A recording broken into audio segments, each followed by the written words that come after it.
Lumen experiment number 3, carb timing.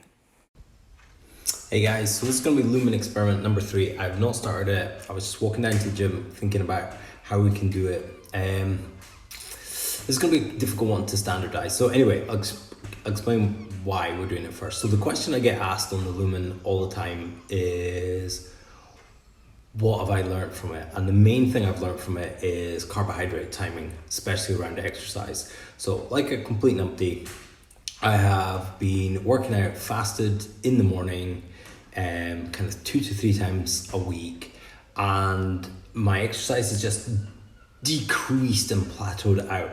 Progress is pants, and basically because I have no carbohydrates to fuel my workouts, and most of my workouts are anaerobic based. I did a DNA fit test before, and I was like 60% fast twitch muscle fibers and 40% slow twitch muscle fibers. So it would kind of indicate that I'm using carbohydrates as a fuel source and I'm not giving my body carbohydrates at that time. And then that makes me tired after my workout, more tired than I would be because my fatigue drops because I don't have this carbohydrates to kind of kickstart the gears, kind of like kindling the fire. So what I'm proposing to do is I'm going to do 3 sessions. I'm going to do one today, which is Sunday, one on Wednesday. I would have done this normally on Monday, but I have time today. One on Wednesday and one on Friday. The difficult thing, I'll explain what I'm doing first. Anyway, so losing track. So what I'm going to do is I'm going to jump.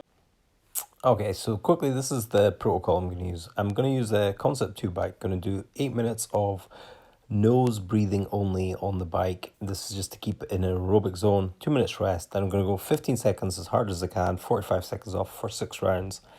Then I'm going to take a 5-minute rest and I'm going to do 1 minute on, 1 minute off. Again, going fairly hard for 5 rounds. Then I'll jump off, I'll set up the bench. I'll do 5 reps at 60 kilos for max power. I'll be tracking that with a device called the Beast Trainer. And I'll do 3 sets of that. And then I'll do incline dumbbell bench as many reps as possible in 2 minutes with 25 kilo dumbbells.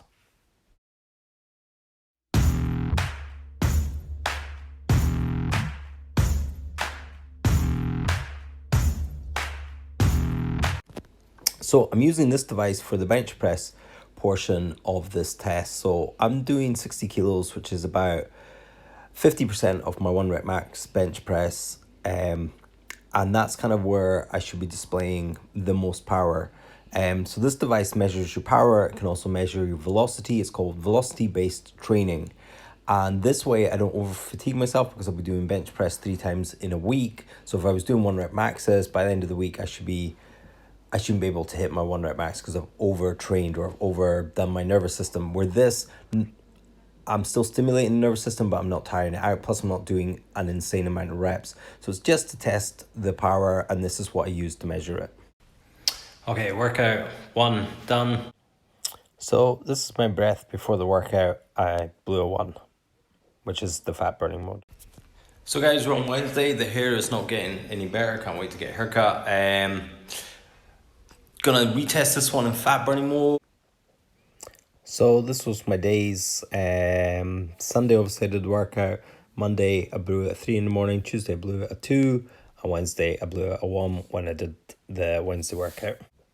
So this is my morning pre-workout meal. This is 60 grams of Cheerios. And the macros look like this. So 44 grams of carbs. I didn't have any milk. I had a coffee in the morning. So, bit of a weird day today. So that first breath measurement there, that was a 3. I actually got up super early this morning and took that at 7:30. I normally take it at 8:30. Didn't have anything to eat. That's why the next one says fast. And I was actually blew a 4 because I had quite a lot of carbs the night before. And then I took a walk. I had that bowl of Cheerios. And then I took a walk down to the gym. And so took the measurement of weightlifting and blew a 2, but that's just because I walked. So I fueled up on some jelly babies, did the workout, and then blew a 1 after the workout. And now we'll kind of compare the results between the fasted days and the workout with carb day. So here's a picture of a spreadsheet I made up, and spreadsheets are always really difficult to kind of look and see at. If we move this along here, we've got across the top row, we've got Sunday, Wednesday, and Friday. And all I've done is kind of put in the meterage I've got. And to save a lot of bother, on the Friday is the day I did carbs. And on the very right hand column, we've got number 64. So for the 8 minute, I got 64 more meters on my carb day. Then beneath that, we got 37. So for doing the 15 seconds on, 45 seconds off for 6 rounds, I got 37 total more meters. Every single round was actually better.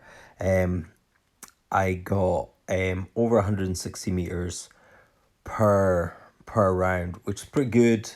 I'm pretty happy with that. So way more, not way more peak power, but way more sustained more power on the bike. Each one of those was done to kind of 100% effort. And by Friday, I would normally be more fatigued. So by having the carbs, I got a better workout. Then the next block is 31. So doing the minute on, minute off, I got 31 more meters.